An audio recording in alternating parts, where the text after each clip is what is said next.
Hi everyone, you're welcome to this class. We'll be talking about, quickly talking about teratogenesis, and this will conclude my part for this course.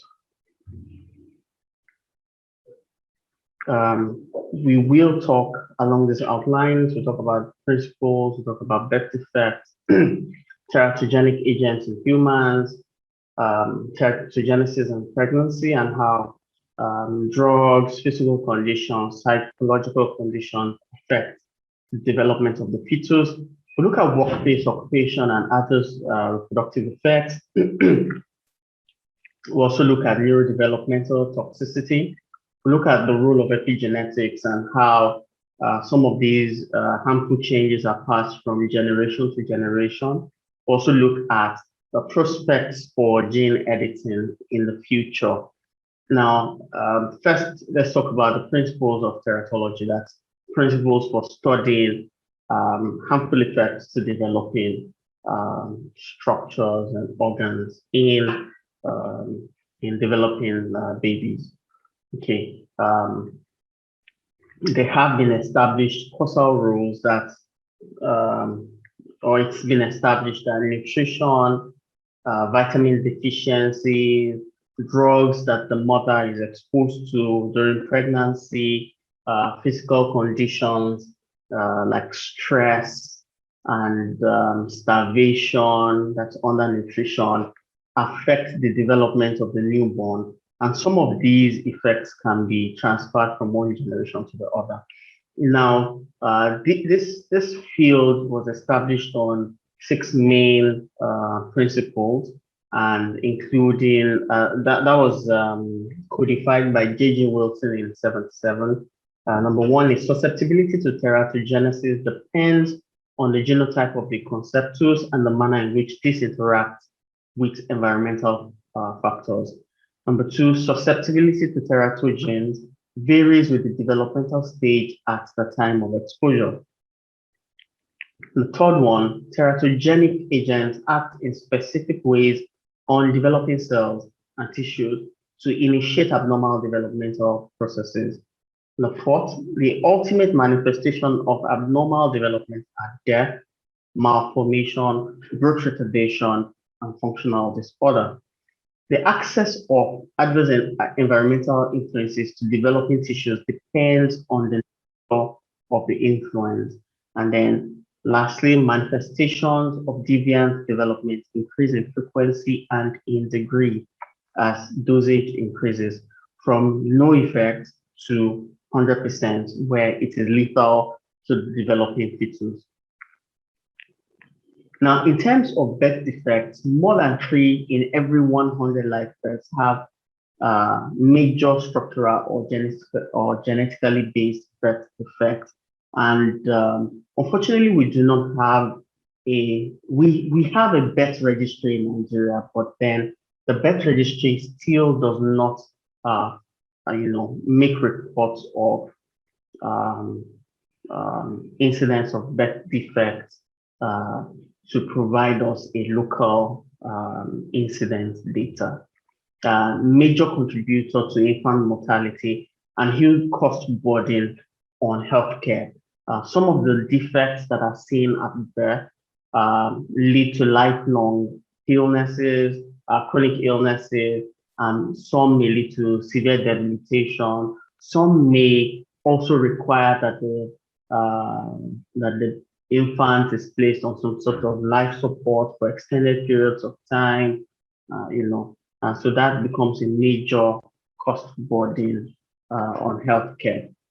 Now, let's quickly look at the effects of the teratogenic process in pregnancy. Like we said, pregnancy has a lot of developmental processes that can be easily affected because a whole lot is going on. For example, from early life and development, you're having, if you have exposure to drugs and chemicals, toxicity can be profound, can be long-lasting, and in some cases can be transgenerational, passed from one generation of the infant to the other.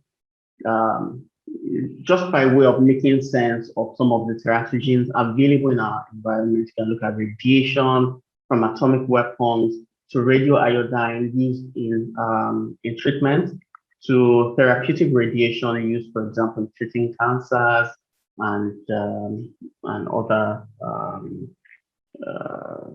illnesses.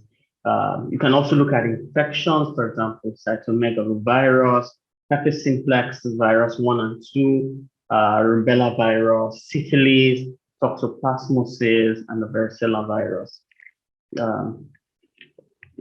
Any of those kind of infections can lead to harmful effects on the developing fetus.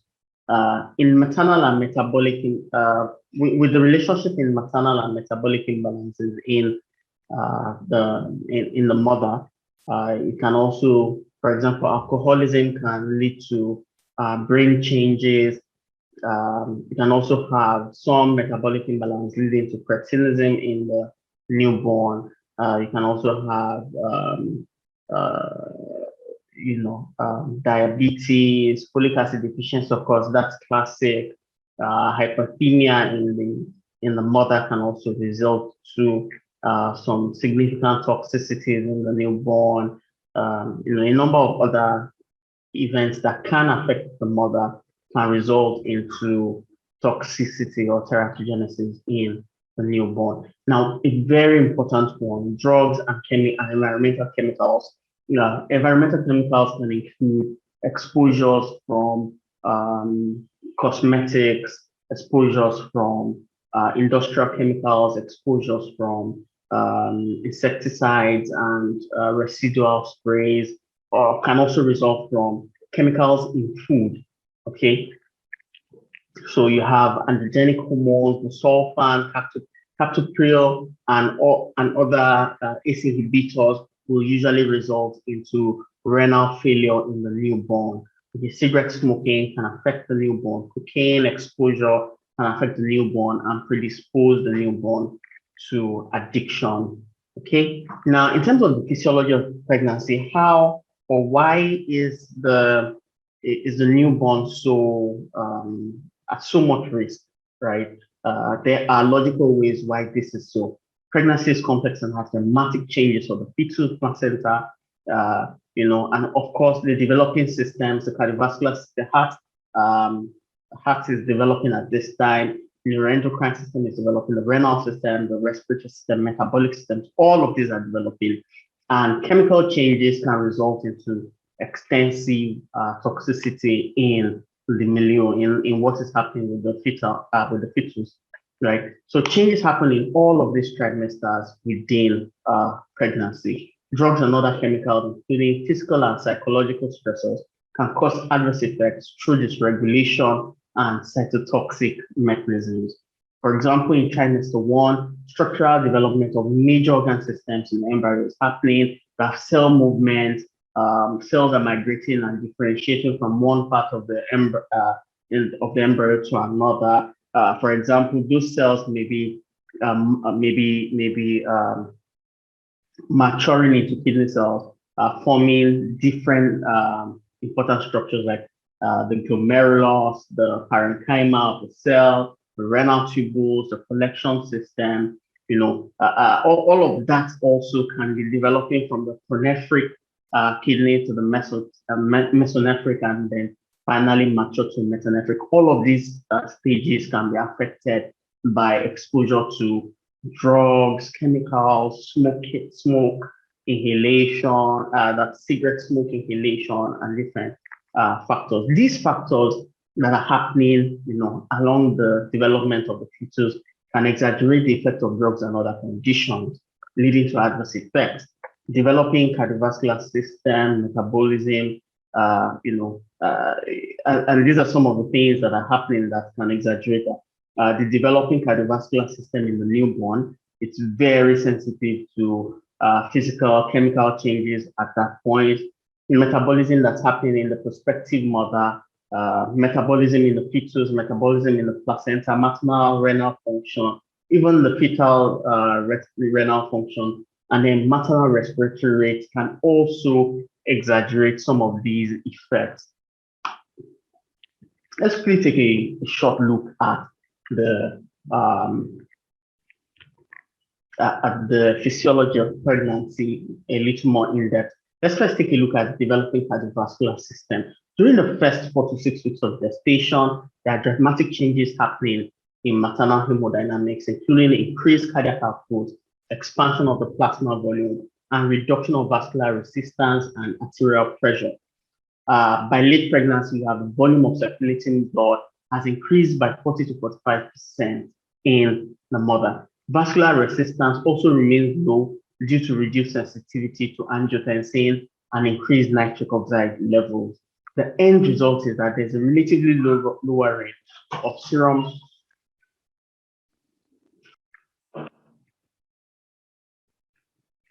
The end result is a relative lowering of serum albumin and other serum protein levels. As a consequence, the ratio of protein-bound drugs to protein-bound drugs or toxicants, so the free drug and chemical level is altered. So you have more free drug circulating in the body, right, which is available for hepatic biotransformation or renal excretion. So all of these can exaggerate the effect of drugs. So you have to during administration of drug, when administering drugs to a pregnant mother, you have to account for cardiovascular changes in the mother, and of course, developing cardiovascular system in the fetus, right? Also, around the physiology of pregnancy, we can look at the metabolism in the prospective mother. The metabolic activities of many of the cytochrome P450 enzymes are increased during pregnancy, in particular among the 57 gene products responsible for the expression of the broad range of P450 enzymes that we know. CYP3A4 is induced to higher activity. And this is important because it plays a major role in the metabolism and detoxification of a wide variety of drugs, including approximately 50% of all drugs used for therapeutic considerations, right? So increased transformation of these drugs and chemicals with mutagenic potential results in rapid clearance from maternal circulation, leading to lessening of the amount of toxic agents that are available for fetal exposure. The metabolic activities of other P450 enzymes, CYP2D6, CYP2A6, and CYP2C9 are similarly enhanced as well. For example, metabolism and clearance of both nicotine and cotinine are enhanced during pregnancy through increased CYP1A2 activity. The metabolic activity of some other P450 enzymes, including CYP1A2, which I mentioned earlier on for caffeine metabolism, and CYP2C19 are reduced during pregnancy. Now, this should also help us note that these changes will affect, of course, what will affect how the body handles the excess or bombardment by these chemicals or their transformations. Some of the drugs that are being rapidly transformed also they're generating active biotransformed congeners. So it's important that we also take note of that. So yes, they are being cleared fast, but they are being cleared into they are being transformed into other substances that may also be active and sometimes even more toxic than the primary drug itself. Also, in terms of the metabolism in the fetus, the liver of the developing fetus also contributes to CYP450 mediated metabolism at this stage. Among the CYP450 enzymes present in fetal liver, CYP3A7 appears early in development and is thought to play a major role in fetal metabolism of drugs, including the metabolic activation of aflatoxin B1. It's noteworthy that immediately after birth, CYP3A becomes the predominant isoform in the metabolism of drugs. Okay, so in terms of metabolism taking place in the placenta at this stage, during pregnancy, the human placenta is an important endocrine organ. So aside, you have production of steroid and protein hormones going on. Placental transfer and metabolism of drugs shift in response to alterations in CYP450 enzyme activities that are post-trial pregnancy. Placental metabolic capacity is mainly directed at this point towards synthesis and metabolism of hormones, because these will, of course, help the developing cells to form tissues and specialized structures. Smoking and, of course, drugs such as TCDD and other endocrine disruptors are thought to affect placental steroidogenesis genesis at this point. As a third member of the CYP450 drug metabolic triumvirate, the trophoblastic placenta is believed to play a fetal protective role in the first trimester of pregnancy. CYP1A1 is the only placental drug metabolizing enzyme whose expression and inducibility have been demonstrated throughout pregnancy. So products of cigarette smoking and the pro-carcinogenic polycyclic aromatic hydrocarbons, PAHs, undergo bioactivation by CYP1A1, which is already active at this point.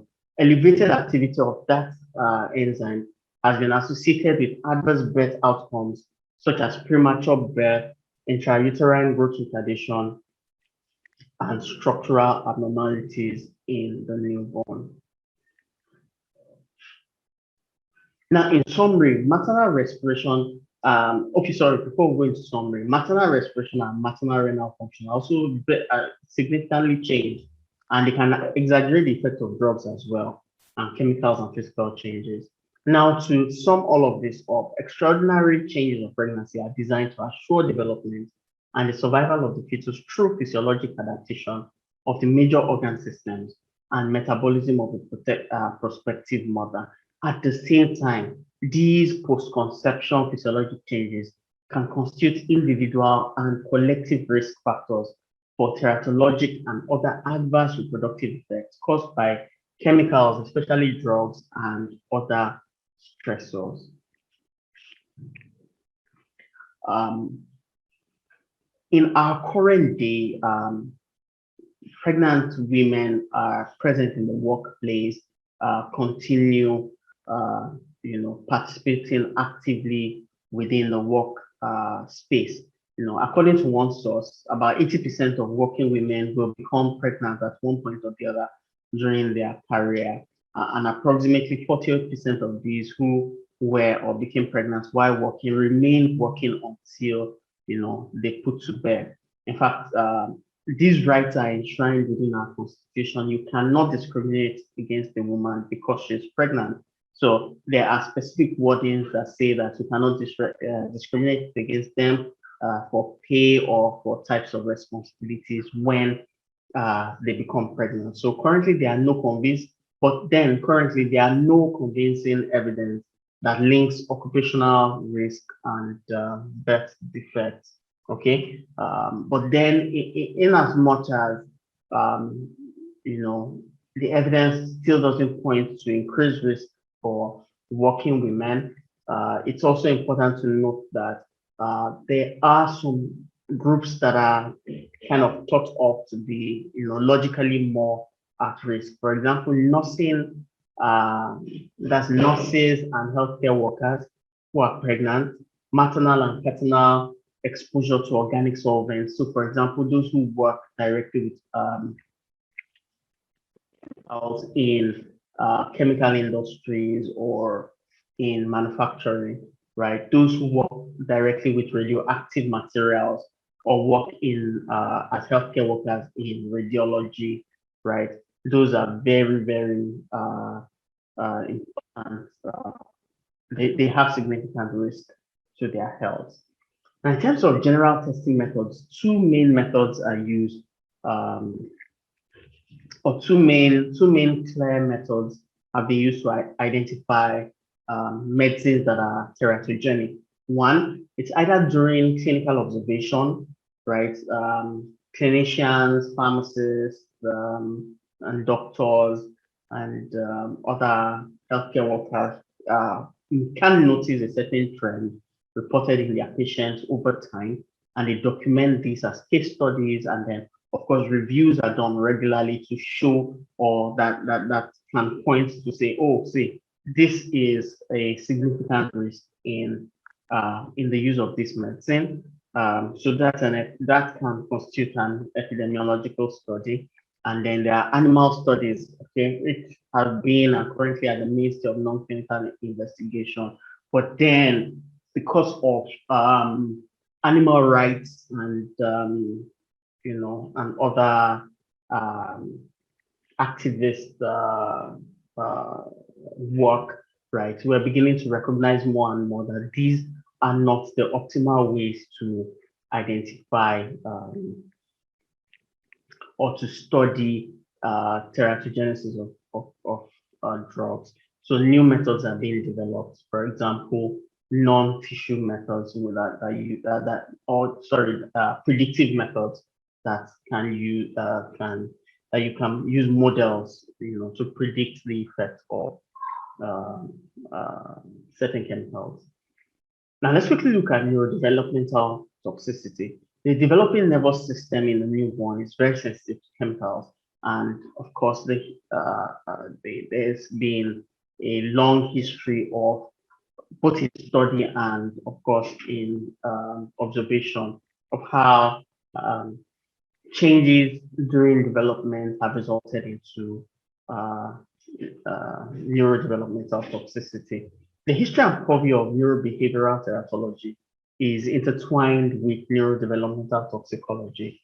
The broad field of looking at how toxicity can later on affect behavior includes those behavioral changes produced by toxicants with documented anatomic neuropathologic findings. For example, methylmercury, ethanol, parathione, and others, where there is significant CNS change. So on administration of those toxicants, there is, you can see structural changes in the CNS, but then little, if any, change in the behavior of the offspring of treated animals. Like I said earlier on, most of these studies are carried out on animals.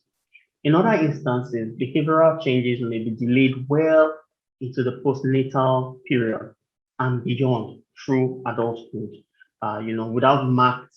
In some cases, the behavioral changes happen, but you don't see any, for example, structural changes in the brain or the CNS system, right, of the animal that's been treated. For example, if you expose if you expose an animal to lead or PCBs, right, in vivo and in vitro screening of potential neurotoxicants, utilizing appropriate biomarkers and toxicant pathway analysis, these offer alternatives that allow us to step to the future and address the onslaught of untested chemicals with potential for harm. Remember that I mentioned about the current drive to ensure that we are not testing on animals, unnecessarily. Although these efforts contribute to our understanding of neurodevelopment toxicants, the historic insights gained from clinical observation coupled with behavioral biomarkers should not be overlooked. So usually you still interpret your screening results based on the historical results of, okay, so when we were testing with animals, what did these biomarkers interpret into? Did they interpret into structural changes, or did they interpret into behavioral changes later in life? Okay. Now let's quickly look at epigenetics and the role. Okay, so what are the epigenetic mechanisms through which changes are sustained in the newborn and passed to offspring? Epigenetics is the study of the mechanism of temporal and spatial control of gene activity during the development of complex organisms. Of course, humans are complex organisms. It includes molecular factors and processes around DNA that are mitotically stable and regulate genome activity independent of the DNA sequence. As molecular genetics has advanced, more refined understandings of the phenomena of programming and reprogramming during differentiation have been proposed and applied within the field of teratology. The major mechanisms that we see are DNA methylation and histone modification and chromatin function. Now, what are also some of the evidence we have to say, see, this epigenetic effects can be passed on from generation to generation. So one of the evidence we have is in nutrition and diet. For example, prenatal exposure to farming was associated with increased metabolic disease and cardiovascular disease in offspring, that's grandchildren of undernourished fathers, but not mothers. Those grandchildren were heavier and more obese. These persistent health outcome differences indicated a possible epigenetic effect. And over time, so with more studies, we find that insulin-like growth factor 2 is a key factor in growth and development, and it is maternally imprinted and is differentially methylated during those undernourishing events. So the offspring of individuals that have been prenatally exposed, for example, to the Dutch hunger winter, had less DNA methylation than their unexposed same-sex siblings 6 decades later. Okay. Methylation abnormalities at the IGF-2H19 gene are associated with congenital growth disorders and Wilm tumor. Okay, so just to show you that nutrition deficiency or starvation can lead to genetic effects, and of course, this can also be transferred in as much even up onto the grandchildren, right? In the study that was quoted here, right? Also, in terms of hypertension, prenatal exposure to DDT in 50s and 60s was noted to lead to increased prevalence of hypertension among women from those births. So those who were exposed to DDT, right, had predominant hypertension before the age of 50 years, suggesting an association with early development. During the postnatal period, histone deacetylases have been reported to be key regulators of angiogenesis, right? Ischemia is a potent inducer of HPAC activity, an example of epigenetic dysregulation, and is a marker of the extent of a myocardial infarct. Also, neurodevelopment and stress. This is also another area where we find evidence for epigenetic effects, right? Where physical events are having a genetic imprint. So neurodevelopment and stress. The hypothalamic pituitary adrenal axis, HPA, is a critical feature to our response to physical or social stressors. Dysregulation of HPA function is a common underlying feature in neurodevelopmental and psychiatric disorders. Hypo or hyperactivity of the hormones of the HPA axis have been reported in schizophrenia, autism, and depression. The HPA axis serves as a modulating center governed by positive and negative feedback. Release of stress hormones, such as glucocorticoids, is regulated at specific brain sites, including the hypothalamus, the hippocampus, and the pituitary gland. In mammals, severe chronic stressors during critical periods of gestation have been shown to evoke elevated and prolonged glucocorticoid response in the offspring. Male offspring exposed to stress during early gestation displayed depressive-like behavior and had an elevated stress response as measured by glucocorticoid levels after restraint stress. Also, in terms of substance abuse, we've had a number of animal studies that have associated prenatal alcohol exposure with disturbed DNA methylation patterns in the offspring. Maternal ethanol consumption examined in agouti mice model results in CpG methylation at the AB locus in the offspring, resulting in a shift in coat color, growth restriction, and development of craniofacial deformities. The mechanisms for the prenatal alcohol effects on methylation are poorly understood, and may relate to disturbance on one carbon, that's folate B12 or methionine metabolism. Okay. Also, in still talking about substance of abuse, cocaine administration, uh, chronic administration of cocaine to pregnant mice during early gestation produced DNA methylation changes in the hippocampus of male offspring. A heritable phenotype of cocaine self-administration developed in rats showed delayed acquisition and maintenance of self-administration in male, but not in female offspring.